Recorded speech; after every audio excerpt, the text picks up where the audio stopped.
Hello बच्चों, आप सभी का स्वागत है आपका अपने यूट्यूब चैनल कंपोस्टर पर। तो इस वीडियो में देखने जा रहे हैं क्लास 10 के सब्जेक्ट साइंस के चैप्टर नंबर 4 के सारे मोस्ट इंपोर्टेंट क्वेश्चन जो कि आपके प्रीवियस एग्जाम्स में पूछे गए हैं। तो देना करते हुए ले चलते हो सीधा आपको कंप्यूटर की स्क्रीन पर। तो यहाँ पर आप देखेंगे चैप्टर 4 के सारे मोस्ट इंपोर्टेंट क्वेश्चन, और जो क्वेश्चन आपको समझ में नहीं आएगा जरूर कमेंट बॉक्स में बताइएगा। और बाकी जो बच्चे चैनल को फर्स्ट टाइम विजिट कर रहे हैं, चैनल को जरूर सब्सक्राइब कर लेना ताकि आने वाले वीडियोस की नोटिफिकेशन पास टाइम रहते पहुंच सके। तो जैसा कि आप यहाँ पे देख पा रहे हैं चैप्टर 4, इससे पहले बच्चों चैप्टर 3 तक के मोस्ट इंपोर्टेंट क्वेश्चन मैं आपको बता चुका हूँ, तो उसका लिंक मैं डिस्क्रिप्शन में दे दूंगा। अगर आपने नहीं देखा तो चैप्टर भी आप जाकर के पहले देख लीजिएगा, ठीक है। तो यहाँ पे आप देख रहे हैं चैप्टर 4 है जिसका नाम है कार्बन एवं के यौगिक। तो चैप्टर वाइज आपको सारे मोस्ट इंपोर्टेंट क्वेश्चन दे रहा हूँ। जो क्वेश्चन जितने चैप्टर में आप क्वेश्चन देखेंगे सारे मोस्ट इंपोर्टेंट देखने को मिलने वाले, तो किसी भी क्वेश्चन को आपने छोड़ना नहीं। पहला आप देख रहे हैं मेथेन के हेलोजन के साथ सूर्य के प्रकाश में अभिक्रिया को हेलोजनीकरण कहते हैं। एक नंबर में क्वेश्चन बन जाएगा कि हेलोजनीकरण किसे कहते हैं। तो सिंपल सा बच्चों इसका आंसर देख रहे हैं यहाँ पे आप, क्या होता है मेथेन की हेलोजन के साथ सूर्य के प्रकाश में अभिक्रिया। ठीक है, मेथेन मेथेन है, मेथेन की अभिक्रिया किसके साथ करा रहे हैं, हेलोजन के साथ, किसकी उपस्थिति में, सूर्य के प्रकाश की उपस्थिति। उसे हम क्या बोलते हैं, हेलोजनीकरण अभिक्रिया कहते हैं। ठीक है, सेकंड नंबर पे चलते हैं। देख रहे हैं यहाँ पे सेकंड पॉइंट पर आप देख रहे हैं मैथेन को कम क्रियाशीलता के कारण पैराफिन तथा आईयूपीएसी पद्धति में एल्कीन भी कहते हैं। मैथेन को ही हम एल्कीन कहते हैं और इसको पैराफिन भी कहते हैं। क्वेश्चन आ सकता है आपका एक ऑब्जेक्टिव टाइप की, पैराफिन किसे कहते हैं, इनमें से किसे पैराफिन कहते हैं।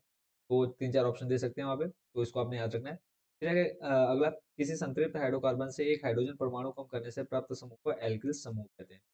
ये क्वेश्चन बच्चों अभी तक आपका पूछा नहीं गया, बट आपका एक नंबर में इस बार आ सकता है कि एल्किल समूह किसे कहते हैं। तो किसी संतृप्त हाइड्रोकार्बन से एक हाइड्रोजन परमाणु कम करने से प्राप्त समूह। क्लियर है। अगला क्वेश्चन है एल्काइन श्रेणी का समानांतर सूत्र क्या होता है, CN। ये बच्चों जब से आपका कोरोना स्टार्ट हो उसके बाद से आपका ये जो क्वेश्चन था ये आउट ऑफ सिलेबस चल रहा था, बट इस साल इसको जोड़ा गया है, तो हो सकता है इस बार ये आपके एग्जाम में पूछ लिया जाए। तो एल्काइन का समानांतर सूत्र क्या था, CnH2n-2। ठीक है, यहाँ पे आपका माइनस आ जाएगा। अगला है साबुन। साबुन क्या होता है, साबुन उच्च वसीय अम्लों के से अम्लों के सोडियम तथा पोटेशियम लवणों को साबुन कहते हैं। किसे कहते हैं, उच्च वसीय अम्ल के सोडियम तथा पोटेशियम लवण को साबुन कहते हैं। अगला है आपका कृत्रिम साबुन। तो कृत्रिम साबुन बच्चों किसे कहते हैं, सोडियम लारेट सल्फेट कृत्रिम साबुन है जो कठोर जल में भी झाग देता है। सिंपल सा है, कठोर जल क्या होता है, जो पानी में झाग देता है। और ये क्या होता है कृत्रिम साबुन, ये लॉरिल सल्फेट होता है। ठीक है, इससे मिलकर बना होता है। अगला है डिटर्जेंट। तो एक प्रकार के अपमार्जक, अपमार्जक मतलब बच्चों होता है जो सफाई करने के काम करते हैं, जो कठोर जल में भी आसानी से झाग देते हैं। कृत्रिम साबुन का उपयोग डिटर्जेंट कहलाता है। ठीक है, कृत्रिम साबुन का जो हम उपयोग करते हैं उसी को हम क्या बोलते हैं, डिटर्जेंट बोलते हैं। अगला है मेथनॉल की थोड़ी सी मात्रा लेने से मनुष्य की मृत्यु हो सकती है। मेथनॉल एक ऐसा तत्व या यौगिक बोल सकते हैं, ठीक है, यौगिक है जिसके आप थोड़ी सी मात्रा ले लेते हैं, पी लेते हैं, तो आपकी क्या हो सकती है, मृत्यु भी हो सकती है। अगले क्वेश्चन, अगला चलता है। अगला जो पॉइंट देख रहे हैं आप, किसी असंतुलित हाइड्रोकार्बन के द्वि द्वि अथवा त्रि अवंत के दोनों और हाइड्रोजन का योग हाइड्रोजनीकरण कहलाता है। क्या है, किसी असंतृप्त हाइड्रोकार्बन, हमने संतृप्त और असंतृप्त पढ़ा जब आपको चैप्टर मैंने बताया था लास्ट ईयर भी। ठीक है, संतृप्त असंतृप्त पढ़ा। तो संतृप्त क्या होता है बच्चों, जिसमें सिंगल बॉन्ड होता है। असंतृप्त किसमें हो जाएगा, जिसमें डबल बॉन्ड होता है। तो द्वि अथवा त्रि अबंध के दोनों और हाइड्रोजन का योग, यानी दोनों तरफ क्या जुड़ जाएगा, आपका हाइड्रोजन जुड़ जाएगा। मान लो ये CH2 है, CH2 है, यहाँ पर आपका क्या क्या एक एक हाइड्रोजन जुड़ जाएगा, तो वही हमारा क्या हो जाएगा, हाइड्रोजनीकरण हो जाएगा। क्लियर। अब चलते हैं आपके MCQ क्वेश्चन पर, जल्दी जल्दी देख लेते हैं। एथेनॉल का रासायनिक सूत्र क्या होता है बच्चों, C2H5OH। अगला है वायुमंडल को उच्च स्तर पर पराबैंगनी विकिरण के प्रभाव से ऑक्सीजन के साथ क्या बनाती है। तो क्या बनता है, ओजोन बनता है। अगला है एसिटिक अम्ल का रासायनिक सूत्र, एसिटिक अम्ल का CH3COOH।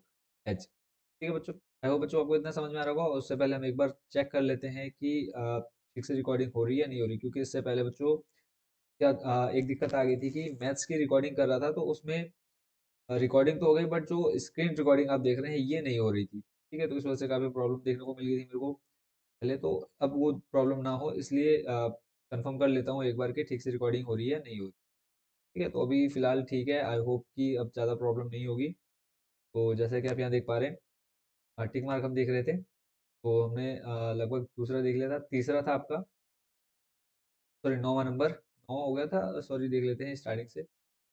और हो गए थे आपका, पहला हो गया, दूसरा हो गया, उसके बाद तीसरा हम देख रहे थे। ठीक है, चौथा है आपका कार्बन परमाणु की संयोजकता है। तो कार्बन परमाणु की संयोजकता बच्चों कितनी होती है, 4 होती है। ठीक है, कार्बन परमाणु की संयोजकता कितनी होती है, 4 होती है। अगला है प्रोपेन में, प्रोपेनल में क्रियात्मक समूह क्या होता है, सिंगल बॉन्ड CHO। आपने ये एक एक नंबर वाले सारे क्वेश्चन याद रखने हैं, ऑब्जेक्टिव टाइप क्वेश्चन आपके एग्जाम में ज्यादा जाने वाले। अगला है एथिल अल्कोहल का आईयूपीएसी नाम क्या है? तो एथेनॉल है। एथिल अल्कोहल का आईयूपीएसी नाम क्या है? एथेनॉल। अगला है संतृप्त हाइड्रोकार्बन में नहीं होता है, क्या नहीं होता है? सी डबल बॉन्ड, सी नहीं होता है, यानी कार्बन डबल बॉन्ड कार्बन। अगले क्वेश्चन पर चलते हैं, यानी क्वेश्चन नंबर 8 पर। यहाँ पे आप देख रहे हैं एथेनोइक अम्ल का सामान्यतः सूत्र बोला है, तो ये होता है CH3COOH। अगला क्वेश्चन है निम्नलिखित में से एल्डिहाइड है, कौन सा एल्डिहाइड है? ये आपने याद अगला क्वेश्चन है बच्चों आपका कि कौन सा कार्बनिक यौगिक असंतृप्त यौगिक है? तो एथिलीन आपका क्या है? असंतृप्त यौगिक है। ये आपने ध्यान रखना है, क्या यौगिक के बारे में जब पूछेगा तो आपने क्या बताना है? एथिलीन बताना है। अगला है जल को जीवाणु रहित बनाने के लिए कौन सा पदार्थ उपयोगी है? तो विरंजक चूर्ण के बारे में आपने अच्छे से पढ़ लिया होगा। इसका सूत्र क्या होता है बच्चों? CaO Cl2 इसका यौगिक विरंजक चूर्ण हो गया, और इसका नाम हम ब्लीचिंग पाउडर के नाम से भी जानते हैं। ठीक है, तो ये आपने विरंजक चूर्ण के बारे में पूरा डिटेल से पढ़ा है। अभी आगे भी आपको पूरी डिटेल्स के बारे में देखने को मिलने वाली है। अगला है फिर एक टिक मार्क बोला है, यहाँ सी डबल बॉन्ड और समूह उपस्थित है किसमें? कीटोनिक समूह बोला है किसमें उपस्थित है? तो आपको जो ऑप्शन नंबर 4 दिख रहा है, यहाँ पे आपको कीटोन देखने को मिल सकता है। ठीक है, यहाँ पे देखो सी डबल बॉन्ड ओ, तो यहाँ पे आपको सी डबल बॉन्ड ओ, यहाँ पे CH3 आपको देखने को मिल रहा है। ठीक है, अगला है प्रोपेन का रासायनिक सूत्र क्या है? तो ये आपके स्कूल में आई होप कि इसको अच्छे से क्लियर करा देगा, बेसिक चीज है आपका। प्रोपेन देखो, प्रोपेन में कितने कार्बन होते हैं? 3। ठीक है, तो यहाँ पे C3 हो गया, H8 हो गया, तो प्रोपेन का क्या हो गया? C3H8। अगला देख लेते हैं, क्या है? एसीटोल्डिहाइड का आईयूपीएसी नाम क्या है? एथेनॉल है। अगला है प्रोपेनॉल का, प्रोपेनॉल है तो प्रोपेनॉल क्या होता है? C3H7OH होता है। फिर अगला प्रोपेन का आणविक सूत्र C3H8 है। इसमें इसमें क्या होते हैं? 7 सहसंयोजक अबंध होते हैं। जितने एक एक नंबर वाले देख रहे हैं बच्चों, इन सबको आपने अच्छे से याद कर लेना। फिर 70 नंबर, दिए गए कार्बनिक यौगिकों में कीटोनिक प्रक्रियात्मक यहाँ पे आ जाएगा क्रियात्मक समूह वाला है, क्या है? CH3 C double O sorry CH3CO CH3 आ जाएगा। ठीक है, CH3CO CH3 ये आपने याद रखना है। इसके लिए कार्बनिक यौगिकों में कीटोनिक क्रियात्मक समूह वाला। ठीक है, तो यहाँ पे क्या आ जाएगा? CH3CO CH3। फिर अगले चलते हैं अति लघु वाले में। तो यहाँ पे एल कोश में अधिकतम कितने इलेक्ट्रॉन हो सकते हैं? तो 8 हो सकते हैं। पड़ा हुआ के, फिर एल, फिर एम। ठीक है, तो एल में कितने हो सकते हैं मैक्सिमम? अगला है सोडियम एथॉक्साइड का रासायनिक सूत्र। यहाँ पे आप देख रहे हैं C2H5ONA। ठीक है, अगला है दो उत्कृष्ट गैसों का नाम बताना है, हीलियम और नील। क्लियर है? ज्यादा हम एक किसी क्वेश्चन को नहीं बेसिक से बताऊंगा, कि क्योंकि वीडियो ज्यादा हम करनी नहीं। और आपको बताऊं कि इससे पहले जो ये साइंस की रिकॉर्डिंग कर रहा हूँ, इससे पहले मैथ्स के चैप्टर 3 की रिकॉर्डिंग कर रहा था, तो उसमें क्या हुआ था, कंटिन्यू मतलब रिकॉर्डिंग हो गई। उसके बाद जब मैंने चेक किया तो मतलब स्क्रीन रिकॉर्डिंग हुई ही नहीं। 30-35 मिनट की रिकॉर्डिंग है, बट उसमें जो स्क्रीन जो भी आप देख रहे हैं, जहाँ क्वेश्चन देख रहे हैं, ये रिकॉर्डिंग हो ही नहीं रही थी। तो उस समय तो मतलब एक अचानक से बहुत ज़्यादा गुस्सा आया, फिर दोबारा कंट्रोल करके दोबारा ही साइंस की रिकॉर्डिंग कर रहा हूँ, कि अब कि मैं आज कल करूँगा। ठीक है, तो कई बार ऐसा हो जाता है, इसलिए बीच बीच में मैं अब चेक भी करने लग गया हूँ कि रिकॉर्डिंग ठीक से हो रही है नहीं हो रही। प्रश्न नंबर 4 आप देख रहे हैं, कार्बनिक यौगिकों के नाम पद्धति के आधार पर निम्न यौगिकों का नामकरण करना है। तो यहाँ पे सिंपल आपने कार्बन गिन लेने हैं। ठीक है, तो 1 कार्बन, 2, 3 और यहाँ पे 4। ठीक है, 4 कार्बन है, तो 4 कार्बन के लिए आपको पता है क्या यूज करते हैं हम। ठीक है, मैथ है प्रोप ब्यूट। 4 के लिए आ जाता है क्या? ब्यूट। और उसके बाद यहाँ पे आप देख रहे हैं OOH। ठीक है, तो ये हो जाएगा ओइक। ठीक है, यहाँ पे आप डबल बॉन्ड OH देख रहे हैं, COOH देख रहे हैं, तो ये हो जाता है ओइक। इसका नाम क्या हो जाएगा? ब्यूटोनोइक अम्ल हो जाएगा। ठीक है, अगला आप देख रहे हैं इसके बाद, यहाँ पे आप कार्बन गिन सकते हैं। कार्बन कितने हैं? 3 कार्बन दिख रहे हैं। ठीक है, तीसरे नंबर पे क्या आता है? मैथ प्रोप आता है। देखो, एक मैथ एथ प्रोप, और डबल ट्रिपल बॉन्ड लग गया तो इसके लिए क्या आ जाता है? आयन। तो इसका नाम क्या हो जाएगा? प्रोपाइन। क्लियर है? अगला क्वेश्चन देख लेते हैं, संतृप्त और असंतृप्त हाइड्रोकार्बन का उदाहरण। देखो, मैंने अभी ऊपर आपको बताया था, सिंगल बॉन्ड संतृप्त और डबल बॉन्ड असंतृप्त। तो मैथेन हो गया, एथेन हो गया, प्रोपेन, ब्यूटेन आपके संतृप्त हो जाएंगे। एथिलीन, एसिटिलीन, फिर मैथीन, एथीन, फिर एथीन, प्रोपीन, ब्यूटीन, ये सब आपके क्या हो जाएंगे? असंतृप्त। चलते हैं नेक्स्ट क्वेश्चन पर, क्वेश्चन नंबर 6 पर। यहाँ पे बोला है इलेक्ट्रॉन,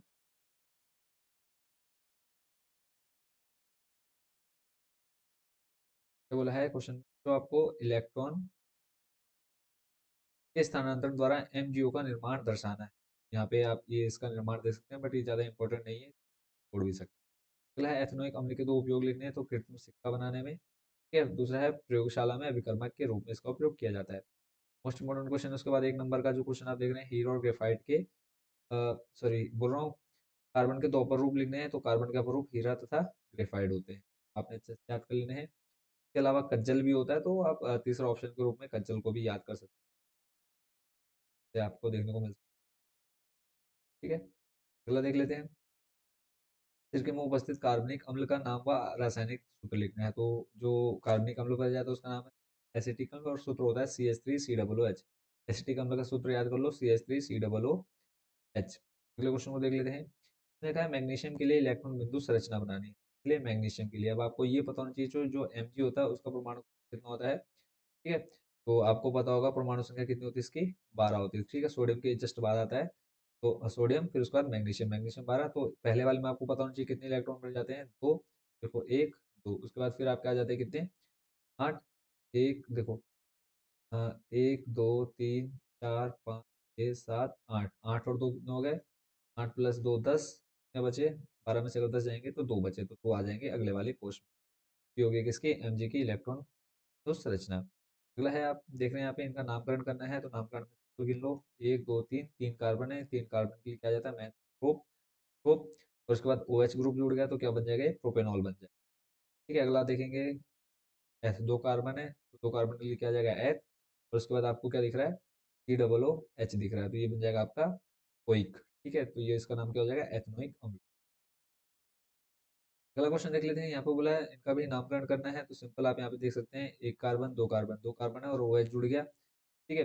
तो मैथ एथ हो जाएगी, ये क्या हो जाएगा, एथेनॉल हो जाएगा, क्लियर है। अगला वाला देख लेते हैं, इसका नाम क्या है, अभी देखो देख सकते हैं है ये, फिर यहाँ पे देखो C 2 है, तो 2 के लिए क्या आ जाएगा, एथ, ठीक है। और यहाँ पे देखो आपका डबल बॉन्ड में OH है, तो ये बन जाएगा एसिड एल्डिहाइड, क्लियर है। चलते हैं अगले वाले पे, यहाँ पे बोला है ये जो अभिक्रिया देख रहे हैं, इस अभिक्रिया को आप अच्छे से याद कर लीजिए।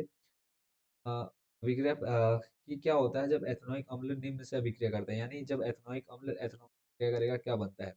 देखो ये एथेनोइक अम्ल का फॉर्मूला याद हो गया, आप कर लीजिएगा, CH3COOH। एथेनॉल का होता है C2H5OH, और जब हम ये अभिक्रिया कराएंगे तो बन जाएगा एथिल, सॉरी एथिल एथेनोइड बन जाएगा, तो फॉर्मूला आप देख सकते हैं। एक ये अभिक्रिया याद कर लो, और उसके बाद दूसरी वाली अभिक्रिया जो नीचे याद कर लीजिए, और एक तीसरी वाली में आपको, इन तीनों को आप याद कर लीजिएगा, ठीक है, कि क्या क्या होता है इसके बीच। अगला क्वेश्चन देख लेते हैं, इसको आप छोड़ भी सकते हैं, याद भी कर सकते हैं। तो इसमें बोला एथेनॉल की अभिक्रिया जब हम सोडियम धातु से कराते हैं, तो एथेनॉल C2H5OH प्लस सोडियम हो गया आपका, क्या बनता है आपका C2H5ONA बन जाता है। ऐसे ही खा नंबर गा नंबर, इन तीनों को आप लिख करके याद कर लीजिएगा, ठीक है। अगले क्वेश्चन पर चलते हैं, यहाँ पे बोला है कोयला तथा पेट्रोलियम, कोयला तथा पेट्रोलियम जैसे प्राकृतिक संसाधनों के विवेकपूर्ण उपयोग की आवश्यकता क्यों है, तो इसको आपने सिंपल बना करके लिख देना है, यहाँ पे मैं पढ़ नहीं रहा हूँ।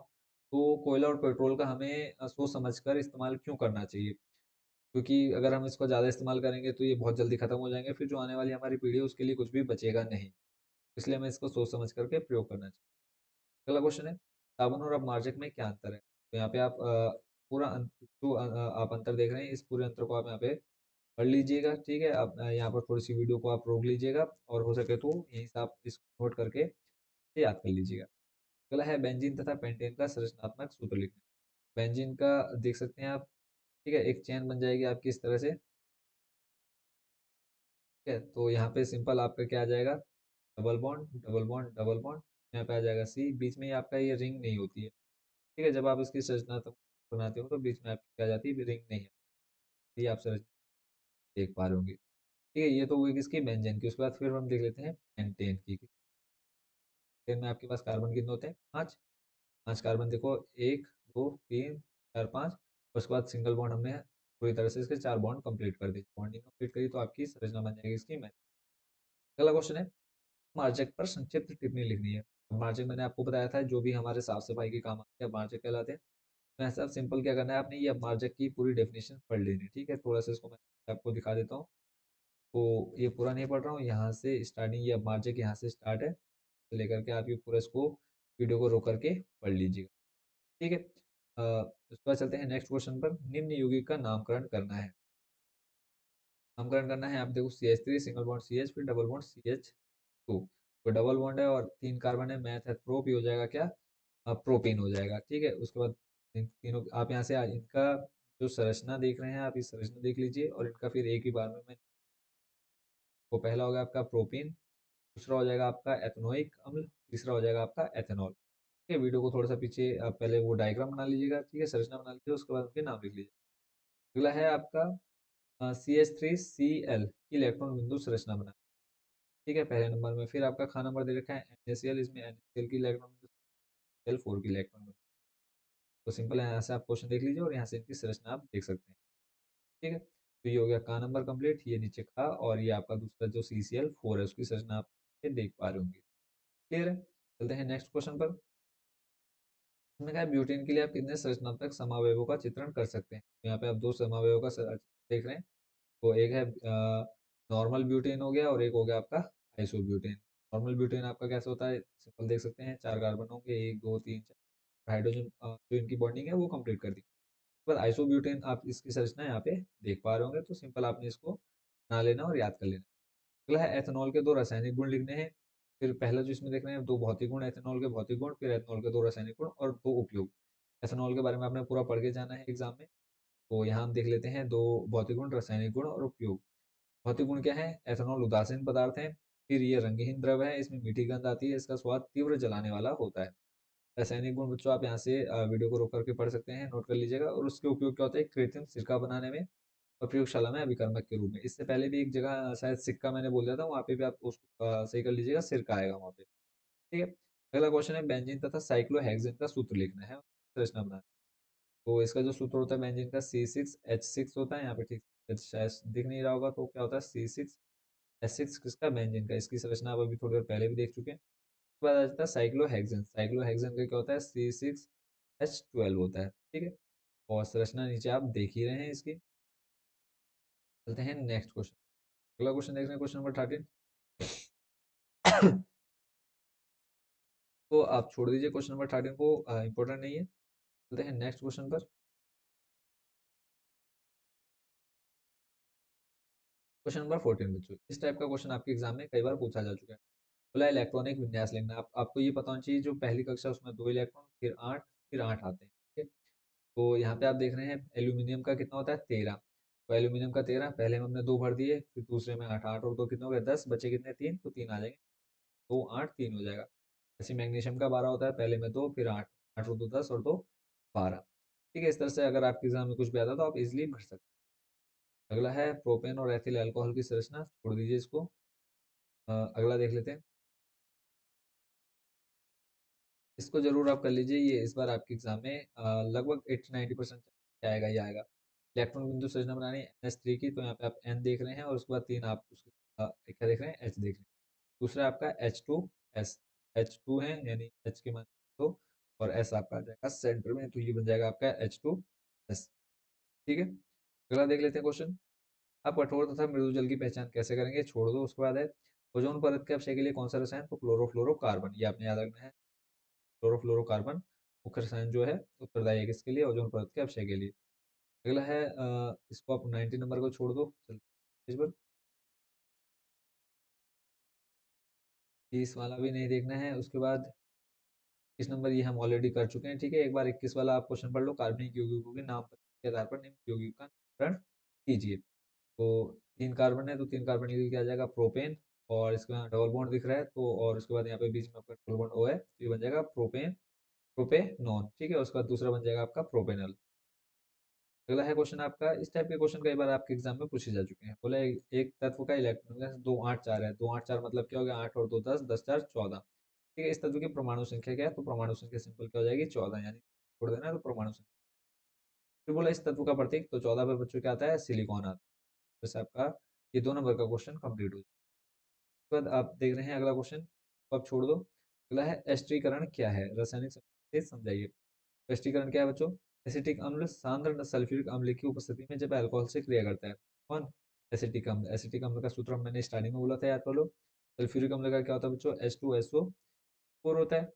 कि अब ये क्या करता है, जब एसिटिक अम्ल सांद्र H2SO4 की उपस्थिति में क्या करता है, अल्कोहल से क्रिया करता है, तो एथिल एसीटेट बनता है, एथिल एसीटेट आपका बनता है। ठीक है, तथा जल बनता है, तो इस अभिक्रिया को एस्टीकरण कहते हैं। रासायनिक अभिक्रिया देख सकते हैं, एसिटिक अम्ल का CH3COOH, एथिल अल्कोहल हो जाएगा आपका C2H5OH, ठीक है, और H2SO4 की उपस्थिति में कराना है, और आपका क्या बन जाएगा, एथिल एसीटेट बन जाएगा, जिसे हम बोलते हैं। फिर है मैथेन की इलेक्ट्रॉन बिंदु संरचना। मैथेन की सिंपल, ये जो आपके एग्जाम में 2-3 बार ये क्वेश्चन आपका आ चुका है, तो यहाँ से आप इसकी संरचना देख करके बनाकर प्रैक्टिस कर लीजिएगा। ठीक है, अगला क्वेश्चन है आपका, मिश्र धातु क्या होते हैं। तो हमें पता है जब दो या दो से अधिक धातु मिलकर के संयोग करती है तो वो क्या बन जाती है, मिश्र धातु बनाती है। तो आप देख रहे हैं दो या दो से अधिक धातुओं का समांगी मिश्रण मिश्र धातु कहलाता है। उदाहरण के लिए स्टेनलेस स्टील या पीतल। ठीक है, नीचे आप देख रहे हैं इनका नामकरण करना है, तो नामकरण यहाँ पे आप चारों आकृति देख लीजिए, नीचे के नाम दे, प्रोपाइन है, फिर प्रोपेनोइक अम्ल है, फिर चौथा आपका प्रोपीन है। दूसरा नंबर देख रहे हैं आप, एथेन की इलेक्ट्रॉन बिंदु संरचना और एथेन की इलेक्ट्रॉन बिंदु, एथेन और एथेन की बनानी है। तो आप देख रहे हैं पहले एथेन की देख देख सकते हैं यहाँ पे, और दूसरा आप एथेन की देख रहे हैं। क्लियर है, अगले पे चलते हैं। इनका बोला है नामकरण करना है। देखो CH3CH2 यानी मैथेथ, ये हो जाएगा ब्रोमो एथेन। ठीक है, मैथेथ देखो, मैथेथ प्रोप आना चाहिए, मैथेथ प्रोप ब्रोमो। ठीक है, Br के लिए देखो यहाँ पे ब्रोमो आ गया है, और दो आपके पास कार्बन है, तो कार्बन के लिए क्या आ गया, एथेन आ गया, तो ब्रोमो मैथेन। दूसरा आप देख रहे हैं, देखो सी, ये हो जाएगा C डबल H, ये बन जाएगा मेथेनॉल। और तीसरा बन जाएगा, देखो 1 2 3 4 5 6, 6 कार्बन है, तो 6 कार्बन के लिए क्या आ जाएगा, हेक्स, और डबल ट्रिपल बॉन्ड है तो बन जाएगा हेक्साइन। क्लियर है, उसके बाद अगला देख लेते हैं। यहाँ पे बोला है इलेक्ट्रॉन बिंदु संरचना बनाने की, किसके लिए, एथेनोइक अम्ल की, H2S की, प्रोपेनॉल की और F2 की। तो चारों संरचनाएं आप यहाँ पे देख पा रहे होंगे, एक एक करके आप इसको नोट कर लीजिएगा। ठीक है, अगर जितने क्वेश्चन बच्चों मैं बता रहा हूँ, अगर आप इतने कर लेते तो आपके 80+ आने से कोई नहीं रोक सकता। क्लियर है, तो ये हमने ऊपर जो चार सभी देखे, इनकी संरचना देखी। अगला है समजातीय श्रेणी क्या है। तो मोस्ट इंपोर्टेंट क्वेश्चन है, और most most most most most important question का 12 13 18 और इस पर 100% इसका चांस एग्जाम, आपके एग्जाम में। यहाँ पे आप इसको पूरा आराम से तसल्ली पूर्वक इसको पढ़ लीजिएगा और याद कर लीजिएगा। अगला क्वेश्चन देखते हैं, हाइड्रोजनीकरण क्या है। थोड़ा सा हमने थोड़ा सा इससे पहले ही पढ़ लिया था, ताकि एक बार यहाँ आप देख सकते हैं इसका क्या लिखा है, निकिल जैसे उत्प्रेरकों की उपस्थिति में असंतुलित हाइड्रोकार्बन में हाइड्रोजन जोड़कर संतृप्त हाइड्रोकार्बन बनाने की क्रिया। ठीक है, इसमें असंतृप्त हाइड्रोकार्बन में हाइड्रोजन जोड़कर संतृप्त हाइड्रोकार्बन बनाने की प्रक्रिया क्या कहलाती है, हाइड्रोजनीकरण कहलाती है। आपने ये अभिक्रिया देख रहे हैं यहाँ पे, इसको आपने बना लेना, तो आपको देखने को मिलेगा, पूरा कंप्लीट कर लेना है। ठीक है, ये आप देख रहे हैं, तो पहले आप नीचे वाला नोट कर लीजिएगा, उसके बाद अगला क्वेश्चन है साबुन की सफाई प्रक्रिया। तो आप छोड़, साबुन की सफाई प्रक्रिया जो है आपके सिलेबस से फिलहाल तो आउट चल रहा है, तो बस शायद ऐड किया गया, फिर भी इसको आप छोड़ सकते हैं। अगला देख रहे हैं कि कैसे प्राप्त करेंगे। तो सिर्फ इसमें आप ये देख लो, एथेनॉल से एथेन। ठीक है, एक तो एथेनॉल से एथेन और एस्टर से एथेनॉल, यानी पहला और पांचवा हमको देखना है। बाकी जो है उतने इंपॉर्टेंट नहीं, क्योंकि इससे सेकंड चैप्टर में ज़्यादातर आपको देखने को मिल चुके हैं जो आपके एग्जाम। पहला वाला आप यहाँ से ये देख लो, ठीक है, इसको आपने याद कर लेना, और पांचवा वाला तो आपने देख, ठीक है, तो आराम से वीडियो को रोक करके इसको आप नोट कर लीजिएगा, ऊपर से क्वेश्चन जरूर नोट। अगला है बच्चों आपका, यहाँ पे बोला है सल्फाइड एस्को के लिए भर्जन और निस्तापन, यानी भर्जन और निस्तापन को समझना है। तो मेन जो आपका मोस्ट इंपोर्टेंट है भर्जन और निस्तापन, इसको आप देख लीजिए। ठीक है, भर्जन क्या होता है, सल्फाइड एस्को के लिए भर्जन प्रक्रम प्रयुक्त होता है, क्योंकि धातु ऑक्साइड का अपचयन धातु सल्फाइड, इसको आप याद ही मत करो। ठीक है, अभी सिंपल सा मैं बोलता हूँ कि सल्फाइड एस्को का वायु की उपस्थिति में, ठीक है, सल्फाइड एस्को का वायु की उपस्थिति में गर्म करने की प्रक्रिया, ठीक है, क्या कहलाती है, भर्जन कहलाती है। ठीक है, और निस्तापन क्या होता है, सल्फाइड एस्को को वायु की अनुपस्थिति में, यानी यहाँ पे आपको वायु की जरूरत नहीं होगी, वायु की अनुपस्थिति में गर्म करने की प्रक्रिया निस्तापन कहलाती है। बस यही आपने एग्जाम में लिख देना अगर भर्जन और निस्तापन से क्वेश्चन आता है। बाकी यहाँ देख रहे हैं आपकी वायु के अधिक में प्रचंड, वायु के अधिक का मतलब क्या है, यहाँ पे वायु की उपस्थिति होगी, और यहाँ पे बोला है वायु की बस आपने इतना कर लेना है। तो इसी के साथ बच्चों जो आपके इस चैप्टर नंबर 4 के सारे मोस्ट इंपोर्टेंट क्वेश्चन थे वो हो चुके हैं कंप्लीट। अगर फिर भी कोई डाउट या कोई टॉपिक क्लियर नहीं हुआ तो आप जरूर कमेंट बॉक्स में बता सकते हैं कि सर ये टॉपिक है, ये आपका क्लियर नहीं हुआ, तो कोशिश करूंगा इसको और अच्छे वे में आपको समझाने की।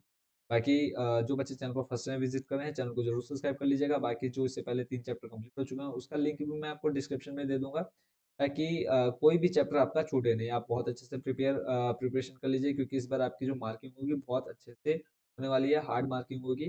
क्योंकि जो पिछले साल बच्चों को ज़्यादा पास किया गया है, उसका जो वसूली करनी है वो इस बार आपसे होने वाली है। तो आप अपनी तरफ से कोई भी कमी नहीं रखिएगा, अच्छे से तैयारी कीजिए। जहाँ आपको प्रॉब्लम आती है किसी भी सब्जेक्ट में, तो कमेंट बॉक्स आपके लिए हमेशा खुला हुआ है। तो एक बार आप सभी को बेस्ट विशेस आपके बोर्ड एग्जाम के लिए। आशा करता हूँ कि आप अच्छे से प्रिपरेशन कर रहे होंगे। तो अभी धीरे धीरे आपको मैं सभी सब्जेक्ट की तैयारी कराऊंगा, बस आप एग्जाम तक मेरे साथ जुड़े रहिए। बस आप लोगों का प्यार और साथ इसी तरह बना रहेगा तो प्रॉमिस है आप लोगों की 80% जो बच्चे पढ़ने वाले हैं, 80+ उनकी परसेंटेज बनाने की गारंटी मेरी है। बस एग्जाम तक जुड़े रहिए। तो मिलते हैं बच्चों नेक्स्ट चैप्टर में बहुत जल्द। Thank you so much watching for this video.